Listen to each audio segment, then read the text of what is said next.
Hello, everyone. Welcome to the Newsbrowse News broadcast. According to 9 News, experts are issuing a dire warning about Australia's fuel supply, indicating that the country could be just days away from needing to ration fuel. This comes as Prime Minister Anthony Albanese travels to Singapore in an urgent bid to shore up supplies.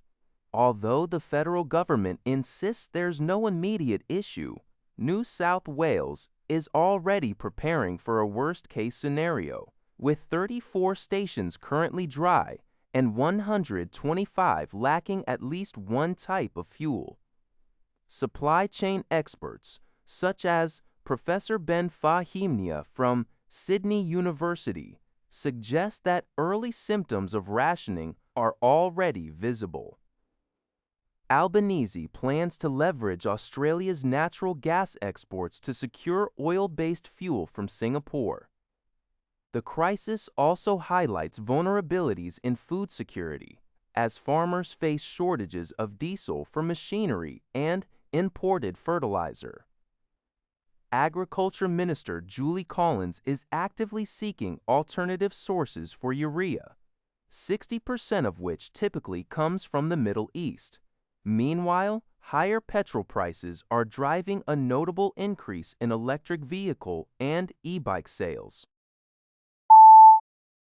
The United Nations Security Council is slated to vote on a new draft resolution concerning the protection of shipping in the Strait of Hormuz.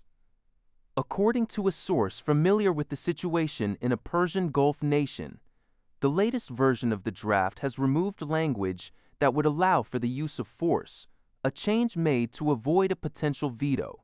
This information comes from Liberty Times.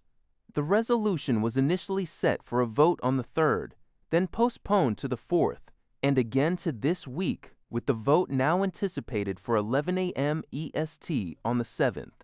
CNN reports that the Strait of Hormuz has been effectively blocked since the United States and Israel waged war against Iran.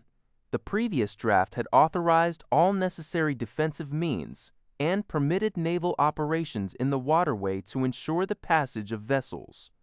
However, the original draft reportedly faced objections from China and Russia, 2 permanent members of the UN Security Council.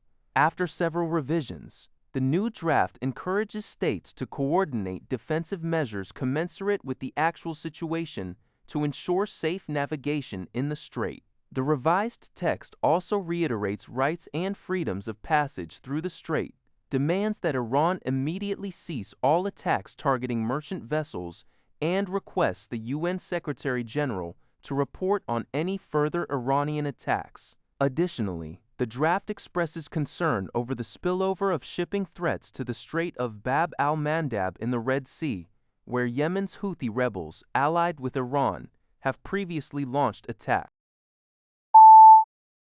Global News reports significant changes are coming to Lotto Max this Friday.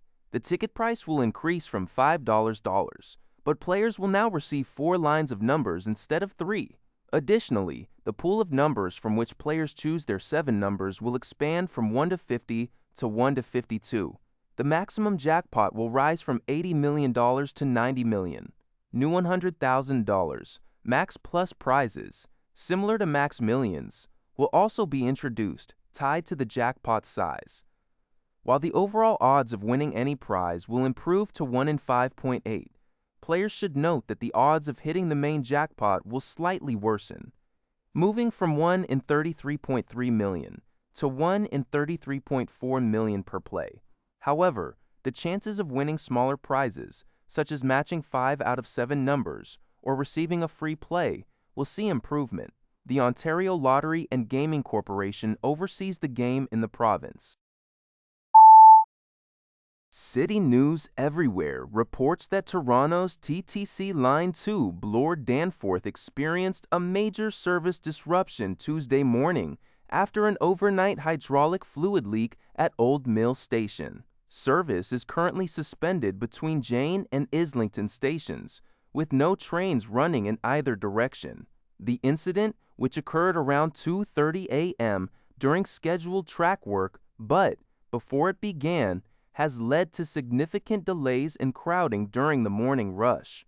Over 50 shuttle buses have been deployed between Kiel and Kipling, and TTC fares are being accepted on GO Transit at several key stations. TTC CEO Mandeep Lally issued a public apology acknowledging that we let our customers down and emphasizing the importance of both safety and reliable service.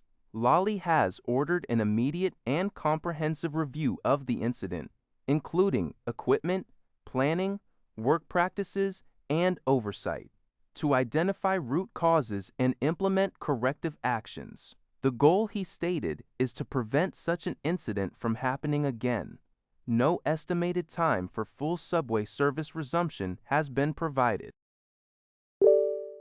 That's all for this video. Thank you for watching. See you in the next video.